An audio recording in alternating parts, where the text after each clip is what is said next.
اس مطلب کو جو بنیاد تھی پاکستان کے وجود کی اس کا انکار کر کے اور یہ کہنا کہ پاکستان مذہب کی بنیاد پر، دین اسلام کی بنیاد پر نہیں تھا، ظاہر ہے کہ ان تمام قربانیوں کو رائے گاں کرنا تصور ہوگا۔ اور پھر خود قائد اعظم نے اشارہ بھی کیا بلکہ واضح طور پر سامنے رکھا کہ پاکستان میں بھی قومی پرچم لہرانے کے لیے علماء کا انتخاب کیا،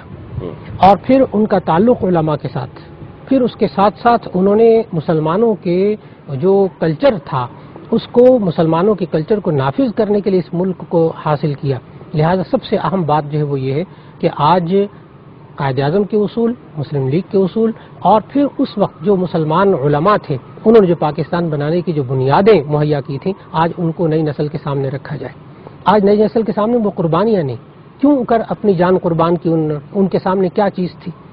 ان کے سامنے کیا دین اسلام تھا جس کی بنیاد پر انہوں نے قربانیاں دی۔ ان قربانیوں کو اگر زندہ کیا جائے اور بار بار تذکرہ کیا جائے تو انشاءاللہ العزیز اس تاثر کو رد کیا جا سکے گا کہ یہ سیکولر جو یہ بالکل ٹھیک۔ میں خوش آمدید کہتا ہوں حضرت مولانا حافظ اسد عبید صاحب، آپ تشریف لائیں۔ آپ ناظم جامعہ شرعیہ لاہور ہیں، اور حضرت مولانا محمد عبید اللہ صاحب کا نے تذکرہ فرمایا، ان کے ماشاءاللہ صاحبزادے ہیں اور علاقے کے مشہور سماجی اور مذہبی شخصیت ہیں، اور علاقے کے سابقہ ناظم اور اتحاد بین المسلمین کے حوالے سے آپ کی بڑی قابل قدر خدمات ہیں۔ میں آپ کو خوش آمدید کہتا ہوں، السلام علیکم۔ آپ ہی سے گفتگو کرتے ہیں، پھر ہم مجیب صاحب کی طرف آتے ہیں۔ یہ مجھے بتائیے گا کہ ظاہر ہے کہ آپ کا جو تعارف ہمارے سامنے ہے کہ آپ کا لوگوں سے بڑا رابطہ رہا، ایک آپ کا سوشل نیٹ ورکنگ ہے، لوگوں سے ملنا جلنا ہے، اور پھر اتحاد بین المسلمین کے حوالے سے بھی آپ کا بڑا کردار ہے، بہت بڑے والد، بہت بڑے باپ کے آپ بیٹے ہیں۔ یہ جو آج ہم دیکھتے ہیں حافظ صاحب کہ دین کی جو اساس ہے، جو بنیاد ہے، میں غلط ہوں، ہو سکتا ہے میری تصحیح کر دیجیے گا، میں سمجھتا ہوں کہ دین کی بنیاد اور اساس ختم نبوت ہے، میں سمجھتا ہوں، ہو سکتا ہے میں غلط ہوں، اوروں کے نزدیک کچھ اور ہوگی، میں نے تو بہت سارے متجددین ایسے دیکھے ہیں جو اساس کچھ اور بتا رہے ہوتے ہیں، لیکن میں نے اپنے بزرگوں سے یہ سنا ہے اور ان کی قربانیاں جو دیکھی ہیں اور پڑھی ہیں، اور جو اسلاف کی میراث میرے سامنے آئی ہے، اس میں تو ختم نبوت ہی مجھے دکھائی دیتی ہے، اور حضرت صدیق اکبر رضی اللہ تعالی عنہ کا سب سے پہلے کھڑا ہونا اور ڈٹ جانا مسیلمہ کذاب کے سامنے۔ آج ہم دیکھتے ہیں کہ یہ ناموس رسالت اور ختم نبوت کو بڑی خوبصورتی کے ساتھ اس کی مذمت کی جاتی ہے، اور اس کے بارے میں ایک ایسی رائے قائم کرنے کی کوشش کی جاتی ہے کہ جیسے اس کا کوئی تعلق دین سے نہیں ہے، یہ بس کسی مولویوں نے کھڑا کر دیا یہ مسئلہ۔ آپ کیا فرمائیے؟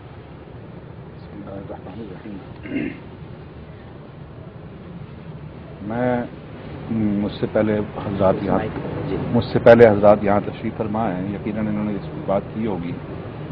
اور آپ جیسا آپ نے فرمایا کہ ختم نبوت ہماری اساس ہے اور ہم اس اساس کو لے کر زندہ ہیں، اور ہم یہ سمجھتے ہیں کہ ختم نبوت کے بغیر ہم نامکمل ہیں۔ اور جیسے کہ آج آپ پروگرام کر رہے ہیں عالم اور عالم کے حوالے سے، اور ابھی آپ نے ذکر بھی فرمایا کہ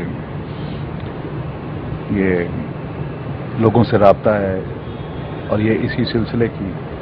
ایک کڑی ہے جو عالم اور عالم کے آپس میں رابطے کا سلسلہ ہے۔ جیسا کہ جامعہ شفیہ کے بانی حضرات، انہوں نے جامعہ شفیہ بنایا دین کی خدمت کے لیے، اسی طرح انہوں نے یہ محسوس کیا کہ لوگوں کے ساتھ خدمت خلق کے لیے بھی ایک شعبہ ضرور ہونا چاہیے، اور اس میں ہمیں کردار ادا کرنا چاہیے۔ اس سلسلے میں انہوں نے مجھے میرا نام تجویز کیا، سو میں نے لوگوں سے رابطہ رکھا، اور آج اللہ کے فضل و کرم سے میں یہ سمجھتا ہوں کہ دین کا سب سے اہم ستون جو ہے وہ خدمت خلق میں ہے، اور خدمت خلق اگر آپ کریں گے تو یقیناً آپ کو اللہ کے قرب اور اللہ کے رسول کے بتائے ہوئے راستے پر چلنے کی اللہ توفیق عطا فرماتے ہیں۔ اور آپ کا یہ رابطہ رہا ہے۔ مجھے بھائی آخری سوال آپ کی طرف لے کر آتے ہیں۔ علماء کرام کی موجودگی یہاں پر اس بات کی دلیل ہے، عکاسی کرتی ہے کہ ظاہر ہے کہ دینی جو تعلیمات ہیں وہ الحمدللہ آج بھی زندہ ہیں اور زندہ رہیں گی، ہم لوگ رہیں یا نہ رہیں، لیکن دین کی خدمت کرنے والے پیدا ہوتے رہیں گے۔ ان ٹولز کے علاوہ مدرسہ ٹول ہے، علماء ٹول ہیں، کمپیوٹر ٹیکنالوجی ٹول ہے، آپ کیا سمجھتے ہیں اس کے علاوہ اور کون سا راستہ ہے دین کی ترویج و اشاعت کا، خاص طور پر جو نئے نئے فتنے پیدا ہو رہے ہیں ان فتنوں سے مقابلہ کرنے کے لیے ہمیں مزید، کیونکہ آپ کا ماشاءاللہ تحریر سے بھی تعلق ہے، آپ لکھتے لکھاتے بھی رہتے ہیں اور بڑی تنقید بھی آپ کو سننی پڑتی ہے، تو اور کیا ہمارے پاس راستہ ہو سکتا ہے؟ بسم اللہ الرحمن الرحیم. بہت اہم سوال اور بہت اچھا سوال کیا ہے. اس حوالے سے میں یہی کہوں گا کہ جیسے ابھی استاد محترم بھی فرما رہے تھے کہ ہم لوگوں نے دین کے حوالے سے نئی نئی جو تشریحات اور نئے نئے پروگرام اور جدید جو دنیا نیٹ کی اور کیبل کی اور موبائل کی اور ویب سائٹوں کی، یہ جو ایک نئی نئی دنیا آ رہی بغیر تحقیق کے میسج چل رہے ہیں، کوئی اس کا ثبوت نہیں، کوئی پروف نہیں، کوئی قادیانی، کوئی فلاں کوئی اپنے اپنے طور پہ چلا رہے ہیں، مسلمان کے نام پہ، اسلام کے نام پہ وہ چلتے چلے جا رہے ہیں. پہلی بات تو یہ ہے کہ جو چیز مسترد ہو، تصدیق شدہ ہو، حوالے کے ساتھ ہو، علماء ربانیین اور اہل حق کی طرف سے تصدیق شدہ ہو، وہ چیز سامنے لانی چاہیے. اور دوسرا جو میں سمجھتا ہوں کہ جدید جو میڈیا اور ذرائع ابلاغ ہے، اس سے دور ہونے کے بجائے اس کو جو مثبت طور پر دشمن کا اور یہود و نصارہ کا جو ہتھیار اسلام کے خلاف اب نسل نو کے ایمان کو خراب کرنے کے لیے اور ختم نبوت کے عقیدے سے دور کرنے کے لیے جس طریقے پہ وہ کام کر رہے ہیں، تو میرا خیال ہے کہ جدید جو میڈیا ہے، ذرائع ابلاغ ہے، اس کو اسی انداز میں، اسی مؤثر طریقے کے ساتھ، قلم کے ساتھ بھی، نیٹ کے ذریعے بھی، مختلف پروگراموں کے ذریعے بھی، اور ایسے پروگرام لانے چاہیے تاکہ نسل نو کے تعلق جو ہے وہ ختم نبوت کے ساتھ، حضور صلی اللہ علیہ وسلم کے دامن رسالت کے ساتھ مضبوط ہو. خلفائے راشدین، اہل بیت اعظام، بزرگان دین، اولیاء کرام، ان لوگوں کے ساتھ جب ان کا تعلق مضبوط ہوگا. اور دوسری جو اہم چیز ہے کہ ہم لوگ شریعت پر چلنے کے بجائے ہم یہ سمجھتے ہیں کہ شریعت ہمارے تابع ہو، کہ اگر شریعت میں ہماری طبیعت کے خلاف کوئی بات ہو گئی تو وہی بات ہے کہ یہ نہیں ہونا چاہیے تھا، یہ ہونا چاہیے تھا، ایسے نہیں، ایسے ہونا چاہیے تھا. یہ گویا کہ ہم اس پہ تنقید کر رہے ہیں کہ شریعت بہت مشکل ہے، ہماری مرضی کے خلاف یہ کام نہ ہو. ہم یہ کوشش کریں کہ ہم شریعت کو اپنے تابع نہ کریں بلکہ خود شریعت کے تابع ہو جائے. دوسری اہم چیز کہ ہمارے ہاں جو سب سے بڑی بنیادی چیز جو میں دیکھتا ہوں معاشرے کے اندر جو پھیل رہی ہے وہ، اور جس کے اوپر یہود و نصارہ محنت کر رہے ہیں، وہ ہمارا نظام تعلیم اور نصاب تعلیم ہے. پہلے تو طبقاتی نظام تعلیم چل رہا ہے، ہائی کلاس کے لیے، ایلیٹ کلاس کے لیے اور ہے، دوسرے لوگوں کے لیے اور ہے. پھر یہ ہے کہ ہمارے نصاب تعلیم کے اندر سے اس ختم نبوت کے حوالے سے، صحابہ کرام کے حوالے سے، اہل بیت اعظام کے حوالے سے، بزرگان دین کے حوالے سے ان کی روشن زندگی کردار جو نسل نو کے لیے مشعل راہ تھی، جن کو دیکھ کر انہوں نے اپنی زندگی گزارنی اور چلانی تھی، وہ سارا کچھ تو نکال دیا جا رہا ہے. جب تک یہ نظام تعلیم اور نصاب تعلیم کو اصل بنیادوں پہ ہم نہیں لے کے آتے، اس وقت تک ہمارے بنیادی یہ چیزیں حل نہیں ہوتی. اور دوسرا یہ کہ علماء اور دیندار طبقے کو جدید ذرائع ابلاغ جو ہیں وہ اسی انداز میں اپنانا چاہیے. ہم ایک آواز آج یہاں بیٹھے ہیں، پوری دنیا میں یہ جاری جدید ذرائع ابلاغ ہے. ایک بات آپ چار دیواری تک کرنا چاہتے تھے، آج کروڑوں لوگ آپ کو دیکھ اور سن رہے ہیں. تو یہ جدید جو ذرائع ابلاغ ہیں اس کو ہم دین کے حوالے سے زیادہ سے زیادہ لانا چاہیے. بالکل صحیح. میں بہت شکر گزار ہوں حضرت مولانا محمد اکرم کاشمیری صاحب آپ کا، اور ڈاکٹر محمد سعد صدیقی صاحب آپ کا، حضرت مولانا محمد یوسف صاحب آپ کا، جناب مولانا حافظ اسد عبید صاحب آپ کا، اور مجیب الرحمان انقلابی صاحب آپ کا. آپ پانچوں شخصیات عالم اور عالم میں تشریف لائیں. ناظرین کرام، جی تو چاہتا تھا کہ بہت ساری باتیں ابھی اور ہوں.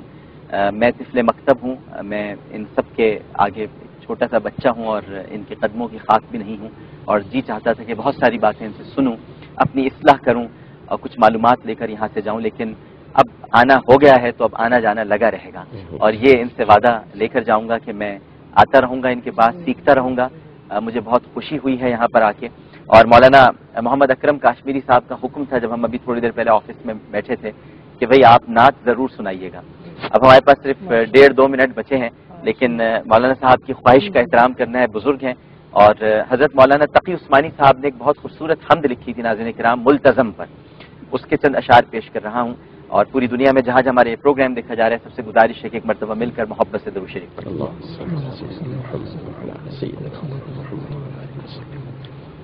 الہی تیری چوکھٹ پر بھکاری بن کے آیا ہوں، سراپا فقر ہوں، عجز و ندامت ساتھ لایا ہوں، بھکاری وہ کہ جس کے پاس جھولی ہے نہ پیالہ ہے، بھکاری وہ جسے حرص و ہوس نے مار ڈالا ہے، متاع دین و دانش نفس کے ہاتھوں سے لٹوا کر، سکون قلب کی دولت ہوس کی بھیٹ چڑھوا کر، لٹا کر ساری پونجی غفلتوں اسیاں کی دلدل میں سہارا لینے آیا ہوں، تیرے کعبے کے آنچل میں گناہوں کی لپٹ سے کائنات قلب افسردہ،